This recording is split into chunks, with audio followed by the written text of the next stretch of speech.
Hey guys, it's Kyle with the Whissel Realty team, and on today's video I want to address one of the things that I see a lot of sellers make a mistake on, and that's what to do when that first offer comes in.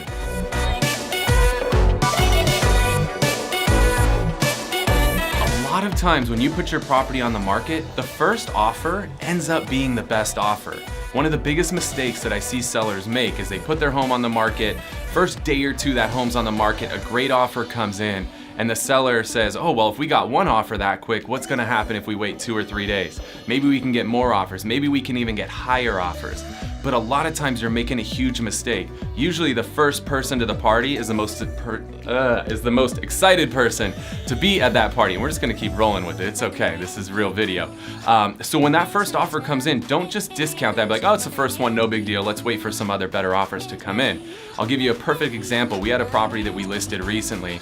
Listed this thing for $775,000. And this was a really, really high price. The same property down the street just sold for $685,000. So we listed $90,000 above the last property that was the same floor plan. And we got an offer on that property. The first offer that came in, $780,000 before they had even seen the property.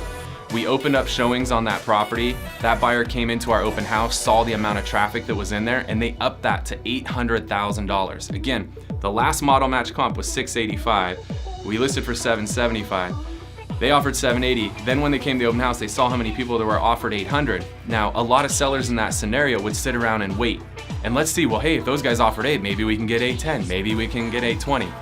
But this seller decided, you know what, that's a great price, that's my number that I want to hit, took the offer, ran with it.